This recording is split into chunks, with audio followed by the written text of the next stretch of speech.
welcome to another episode of SaaS Scaled. I'm pleased to have Maria Thomas here with me, CPO at Buffer. So, Maria, tell us a little bit about yourself, please. Hello, Arman. Thank you so much for having me on your show. It's a real pleasure. My name is Maria, and I run product design, parts of marketing and engineering at Buffer, a SaaS company, of course, but we are building a social media and organic marketing platform for small businesses. It's a pleasure to be on your show. Fantastic. And what is the problem that Buffer tries to solve? Mhm. And also, what is the solution to that? How did you guys end up doing that? Maybe a little bit of background that this is the idea come from, and this is how we ended up doing really Buffer, and this is the way we are solving this problem that we sell. Yeah, absolutely. So, let me start with a bit of a history of Buffer. It is pretty well known, but I'll definitely describe it. So, Buffer was founded about 11 years ago by Joel Gascon, and it really grew on the heels of Twitter's success. As Twitter was growing through a massive organic start of that social media platform. So Joel back then had an insight. By the way, he was inspired by Lean Startup and just the general growth of social media at the time. So he really stumbled on a problem that he had himself, which was the challenge of efficiently posting to Twitter, sharing his thoughts, but also being able to schedule his posts in advance. So that was the original kernel of idea. And from there, Buffer grew. From there, Joel hired a team and started adding support of Facebook and later Instagram. And now Buffer has a pretty full suite of supporting various social media networks where our customers are able to proactively schedule their social media posts, but also edit them, collaborate with their team. And we're continuing to build on this idea of how can we save our users time and how can we maximize their opportunity in organic marketing channels, for example, with organic social. Now, of course, we have greater ambitions beyond social media, so we're starting to expand into other marketing channels, which is the exciting part of our roadmap, of course. Fantastic. And you mentioned that you are 100% product-led growth or PLG. And at the same time, I know that even beyond being the product, head of product and being the kind of chief product officer, you also helping on the marketing side. That explains probably why, because you guys are 100% PLG. Probably that would be something audience would love to learn more about it. Can you explain a little bit about, how product and marketing can get so close, especially when there is no sales team, and especially when, you can be 100% PLG? Yeah, absolutely. Before we talk about PLG, let me tell you a little bit about our target market and our target customer. Sure. So Sure. so Buffer is firmly focusing on very small businesses and ambitious individuals. So and it is a typical path for SaaS B2B products who would start with typically a freemium strategy, continue serving small businesses, but inevitably start looking up towards mid-market and then eventually enterprise. So Buffer has gone through its own journey, but ultimately firmly landed that we are going to focus and support ambitious individuals, very small businesses. We are very committed to our freemium model. And given that, the sales model, how would I put it? It's in I guess to say it directly, it doesn't always apply in that sense, right? So product-led growth feels like a really appropriate model for us. And that's honestly how Buffer grew from its origins, from the very beginning, through word of mouth, through viral growth loops. When somebody posted on Twitter, you can actually see that this particular post was published using the Buffer platform. So the next person reading that tweet post would see, oh, Buffer, let me click on that. Let me find out more about this. Oh, interesting. What a great platform that can save me time.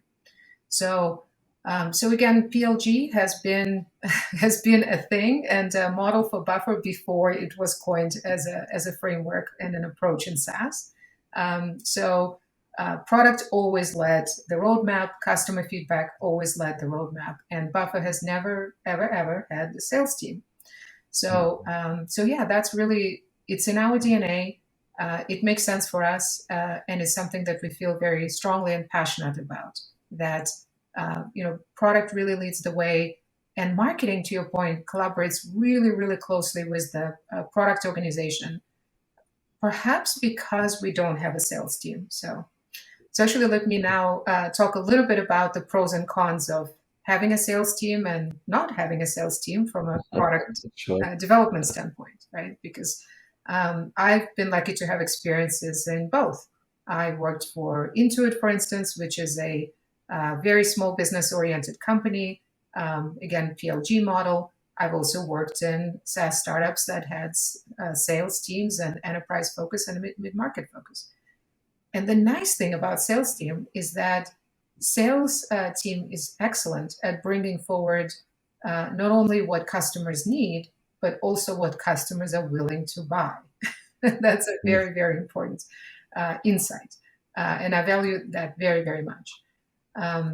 So, in the absence of a sales team, what happens is that product and marketing team really rely on each other for that customer insight. And of course, we rely on our advocacy team. Advocates is our support team effectively. They're also bringing forward customer feedback and desired features. So, but yes, we organize our marketing team into two groups. One focusing primarily on content, and content marketing is a huge user acquisition machine for Buffer. And we'll talk a little bit about the Buffer blog and how much it's done for us over time. But then, in addition to that, we have product marketers and growth marketers who are thinking all day long, all the time about what's the next opportunity, what's the customer insight, and what we should be building and developing next.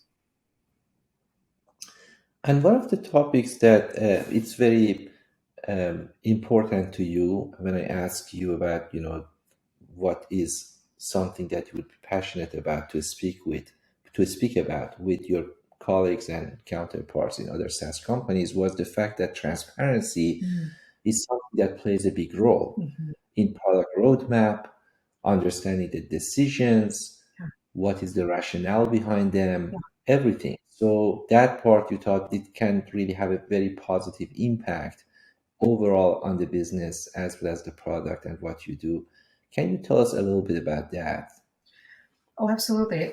Yeah, so I'll answer that question in two parts. And for Buffer, we are a value-driven organization, and that's not just an internal term. That's actually how we go to market as well.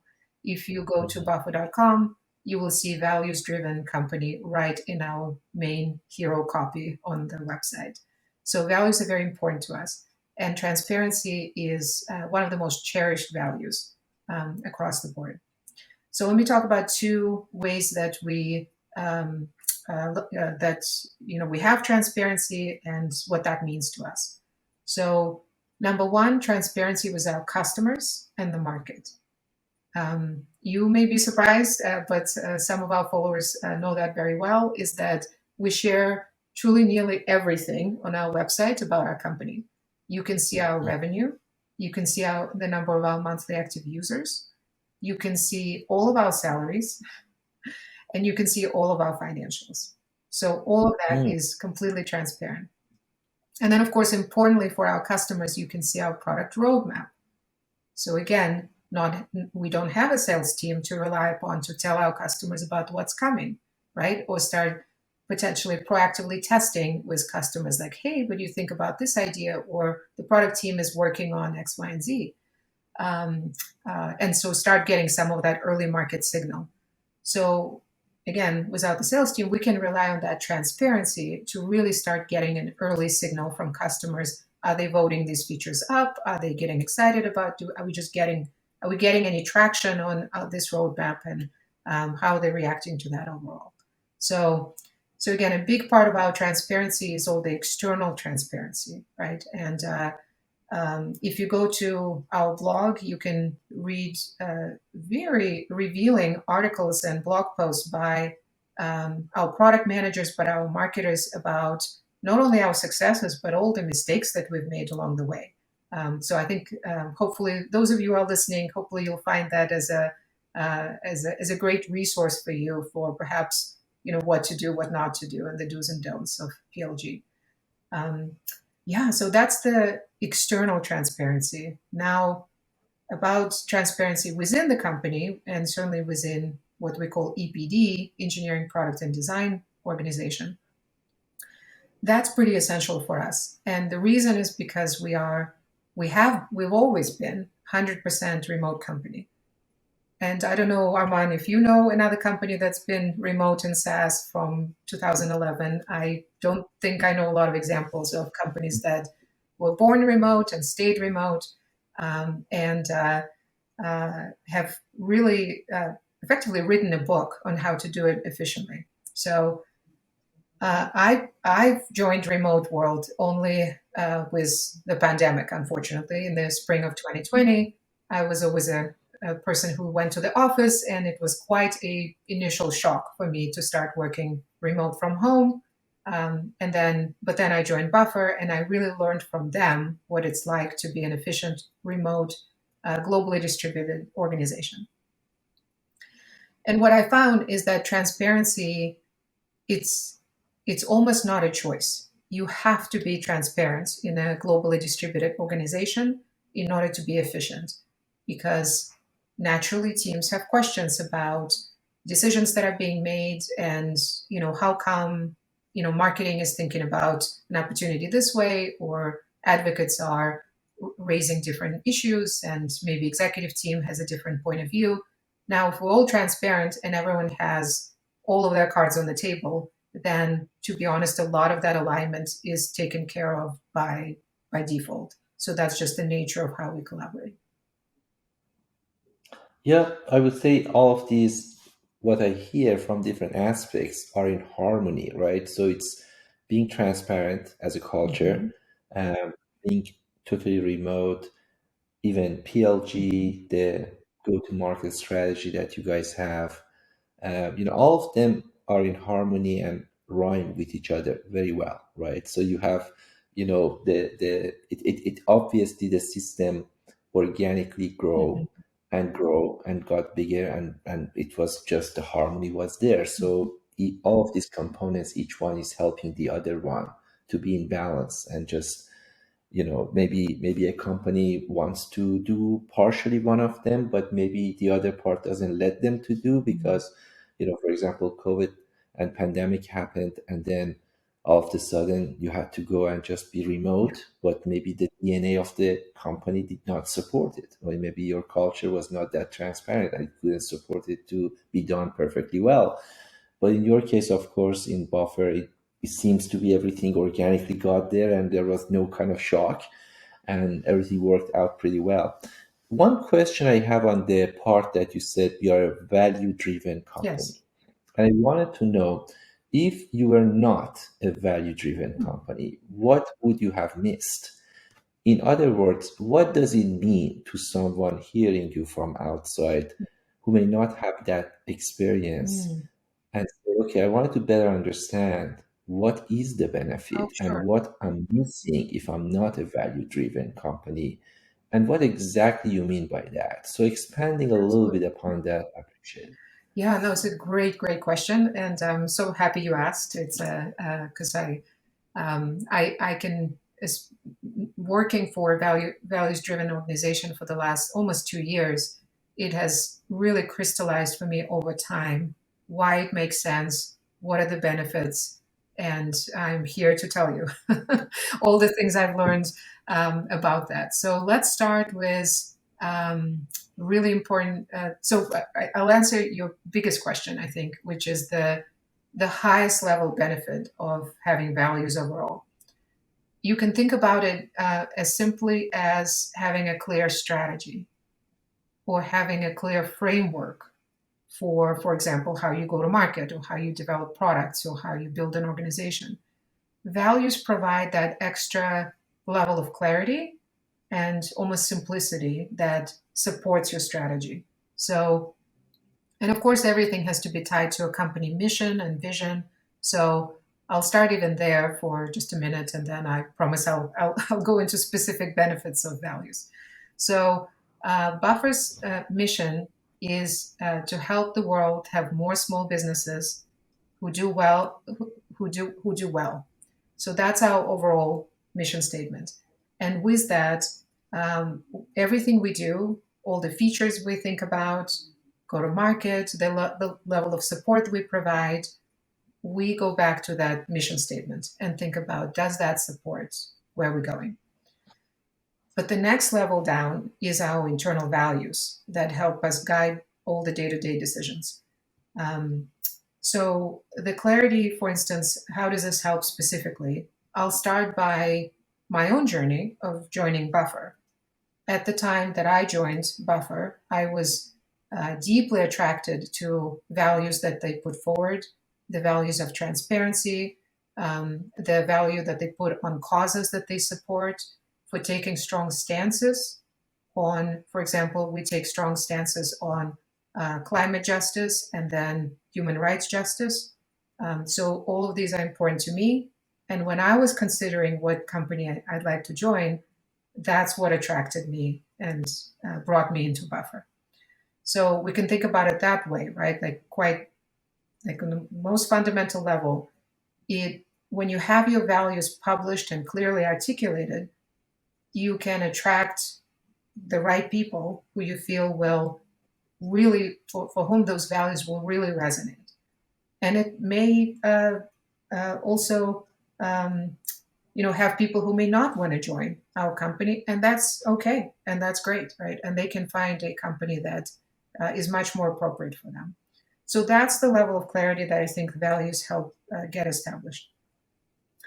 Another great example is when we face a situation for which we do not have a playbook, right? So, for example, when many SaaS companies, especially working in marketing overall, had to face challenges with the spread of misinformation. Now, I've been in companies where making decisions around, well, what do we do about that? How do we handle spread of misinformation? Do we block that on our platform? Do we take a strong stance? Do we tell customers, no, it's not okay to spread misinformation through our platform? That could be a very long and challenging debate in a different company from Buffer. But at Buffer, it was a fairly straightforward discussion because, again, we have our values and our stances and our causes. And because of that, it was really easy for us to come to a common decision that no, we will not support that on our platform, and we will take a strong stance, change out, do whatever we need to do in the product and experience to minimize that as much as possible. So now that may deter some users from our platform, and that's great. But we also know and hope that that will bring customers to our platform as well. Okay, no, that makes perfect sense. Now, this is a company that is very much, of course, marketing driven, right? So has been not just helping on the marketing field, but also the company itself internally and everything around it.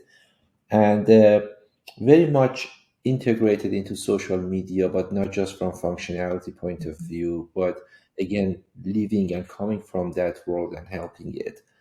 Um, what do you see the future will be? Do you see the future will be in the next 10 years the same as it is today? The Web3 is coming, Mm-hmm.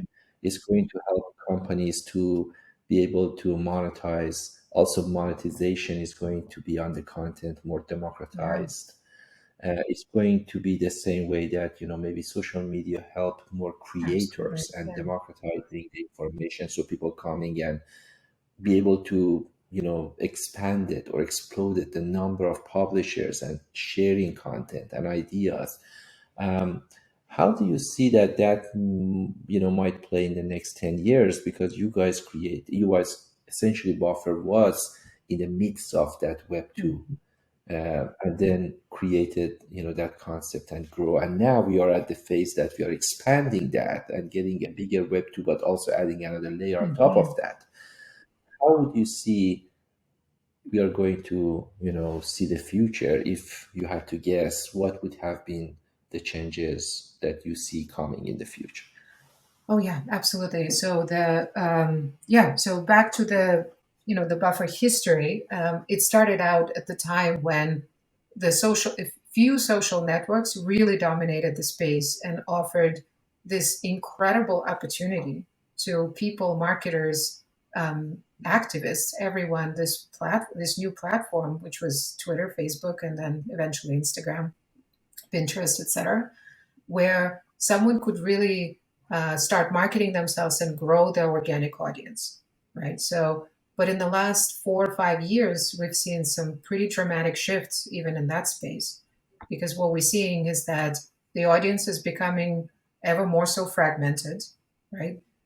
New and new channels and social networks are coming on the scene. We all know the story of TikTok and how it's effectively taken away tremendous market share from the more established networks. So if you are a small business or an ambitious individual trying to grow your organic reach, or quite simply to grow your business, you now have to be in so many different places to reach that fragmented audience.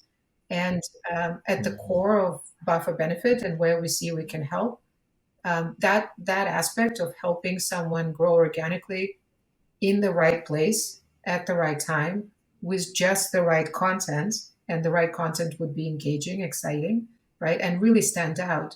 That's what we're going to continue to be all about. But of course, we're going to be continuing to develop with times and where the major organic marketing platforms are heading, as well as starting to introduce our own solutions that can help small businesses grow. The as I already mentioned, the social media landscape is really shifting, so that's going to continue to be our priority. But we can help small businesses with reaching audience through every possible channel. Now, another really important shift that happened in the last even 2 to 3 years, and you mentioned the word creators. That's a very, very hot topic, of course, and in all of marketing right now. And that's interesting, right? There's the word creators. What does that actually mean? I think from technology standpoint, what that means is that the form factor of communication has changed. So it used to be short form text primarily. It is now anything but. It is now animated, it is videos, it is exciting, it has to stand out, it has music, it has so much more than a boring Twitter post, for instance, right? So that's what I think creator is all about. And from technology standpoint, we as the more or less technology solution want to support all these new different form factors and really help someone with very limited design, video editing skills, animation skills, take an idea, a kernel of idea. I have a thought. I want to share it with the world and I want to find my audience. We want to help them dynamically distribute that in exactly the right form with all the right engagement aspects and attributes of that content to all the right platforms. So that's how we see the market shifting in the direction of, again, videos, animation, standing out in the huge crowd of competitors, and our platform will continue supporting that. You mentioned Web3.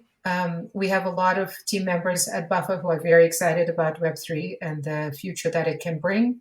Again, going back to our values and the mission, the values aspect of Web3 definitely resonates with Buffer stands, which is how can we help everyone on the planet, and how can we break through perhaps some of the walled gardens that have been established by the big tech. All of these aspects definitely resonate for us. I personally don't yet see the specific use case or the technology roadmap of how Buffer will leverage Web3 or be part of it or help its future. But I assure that we have a lot of excited team members on the team, and if that's the case, that means that it's coming. So because we have a lot of grassroots efforts in the company where engineers and product people dream something up, bring it forward, and what do you know, in a quarter or so, it may be on our roadmap. So, yeah. Correct. So the mega trend, of course, has always been on the technology front, making everything, I would say, faster, better, easier, more affordable, more self-service, democratizing it. And based on what I hear from you, of course, Buffer has been part of that trend as well. As you mentioned, you are making video editing easier, you are making the scheduling, you are making everything easier. So people can really go there and just do what they were supposed to do in shorter amount of time, doing it faster, doing it easier. And that's the kind of trend we see in the future, that it continues as far as we know. That's the kind of push behind the market. Everyone is asking for something that is easier, asking for something that is faster, quicker to do, and those kind of trends. And that's very much aligned with what I hear from you as well. Now, going back to the product management part, that you are now, when you are thinking about product management, of course, some of the ideas are bigger ideas, some of them are smaller. Sometimes you need to make a decision if I should do this part versus the other part, and then you want to align them, as you mentioned, to your mission. And there is always a kind of, I would say, vision and mission, and then aligning everything along the same line. Sometimes when you are defining that vision, it might be something that you can go broader or you can go narrower. You can go something that it's kind of everything can somehow relate to that. It's too broad. And sometimes it's more very pragmatic, but it's not broad enough. So how would you see, and I'm not sure it has ever been a challenge for Buffer. Maybe it has been pretty easy for Buffer to define that. But how do you see in other companies maybe you have worked with, or in Buffer, what kind of challenge it is to define it at the right level, that you have a vision that is clear enough, but it's not too focused, it's not too narrow, but it's not too wide, because when you make widen the idea, it can get very much somehow sometimes meaningless, I would say. But you wanted to keep it meaningful but not too narrow. So have you seen that kind of, how do you overcome that kind of challenge that many startups might What have? a great question, Armand. I just want to say that's definitely the art and science of for someone especially in my level, but really for any product manager and for any business person out there, right? Like, how do you start with let's make a world a better place, and or let's be the next Google, and not cast your net too wide, not get overwhelmed with in the soup of discovery of, gosh, well, we could just, we could go after developers and we can go after this market, and, we can just transform a marketing industry. So a couple things that come to mind that help narrow that scope, right? From that broad excitement that you mentioned, let's make a world a better place, right? The big mission. So I think it's really important to two things. One is to always come back to the tried and true SWOT analysis. Your company's, not your engineering or product organization, but your company's strengths, weaknesses, opportunities, and threats. That framework works every time to go back to, well, we could also be a platform, but what do we know about being a platform? Is that really in our DNA? And is that truly going to be our strength, or is that maybe our opportunity? And that's how you start narrowing from, I think through SWOT analysis is how you start narrowing from that let's make the world a better place product vision. When you start recognizing, well, but our business model is freemium, PLG, SaaS. Okay, so that starts narrowing the. Can we actually go after developers? Do we have strong APIs today? Do we have any reasons to believe why an API strategy can really take us to the moon? Now, of course, the stop energy can also get in the way where you start saying no to almost anything, and then there's nothing left to your vision. But I do think that using the tried and true SWOT analysis helps you narrow things down, in that initial cut, if you will, to the bigger vision. And I think the next framework that is extremely helpful and gets, I think, right to the core of the question of what is innovation is when product managers, product people, product marketers, designers, engineers dream up an idea and then really have to force themselves a question, well, what's the next best alternative? Right? And really go talk to the customers and understand, well, users are surely or customers are doing something today. So what are they using? And is it truly a spreadsheet, as we all tend to believe that everything's done in Excel on a spreadsheet or a piece of paper? Or are we trying to move them from non-consumption to consumption, right? Like, which is where they're not doing it today, and then we actually trying to change behavior. So I think that discussion is extremely important. Actually, so I'll actually correct it. So I think deciding of, are you trying to be better than the next best alternative, or are you trying to be better than non-consumption or someone not doing it, right? Robinhood is a classic example of a consumer app that took people from not being investors to being investors in the stock market. Absolutely genius. I'm really rooting for them. I know they're having a hard time right now, but like at the core of it, they've done the nearly impossible. They've changed the behavior. So that's great and that's something that product teams really have to reconcile for themselves. Are they capable of doing something like that? Can they really commit all of their time, passion, and energy to pursuing that path? And is there market insight that can support it? Mhm. So if you're not doing that, if you're not taking people from non-consumption, from turning people from non-investors to investors or something like that, or from never designing anything to designing things, Canva comes to mind, then you have to think hard about what's really your next best alternative. And putting out a product that does something that's very similar to the next best alternative, it may not fail right away, but it will certainly not going to get a lot of traction. You really have to think about that unique Mhm. differentiation and advantage that will have you really stand out.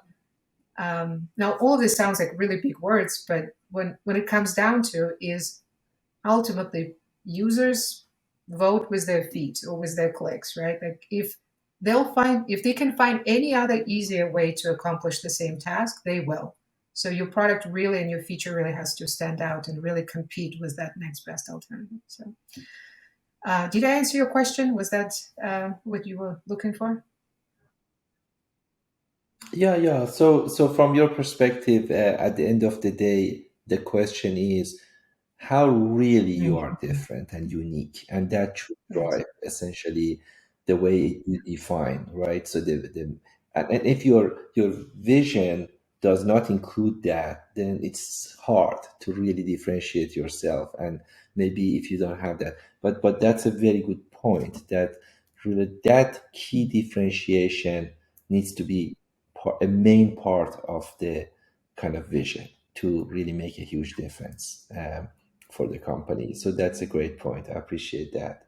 Um, I'm going to ask you at the end if there is any particular um, book that you liked it. It doesn't have to be a product or any particular blog that you may want to share with the audience here that may impact positively what they do. Sure. Yeah.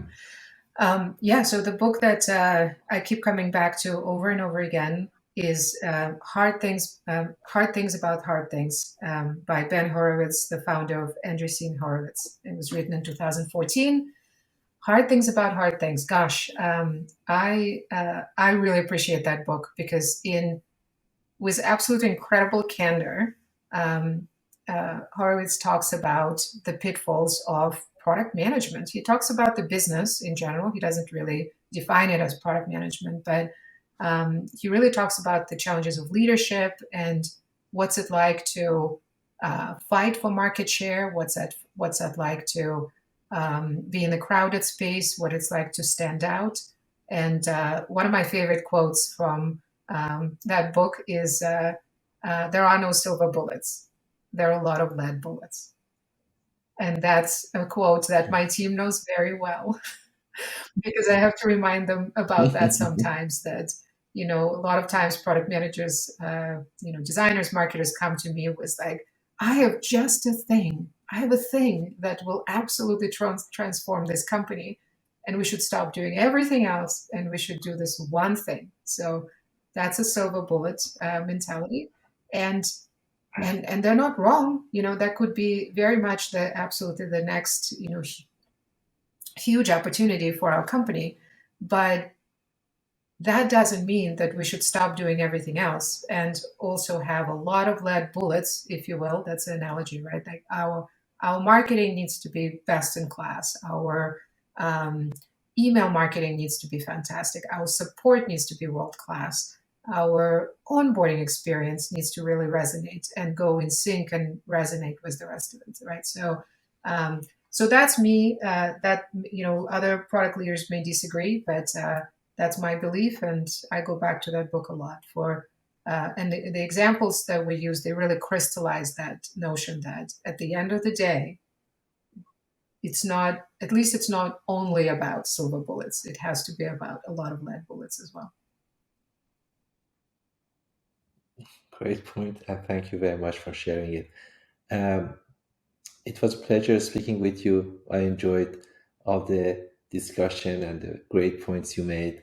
And again, thanks very much for joining the show, Ari. Thank you so much. Thank you, Armand.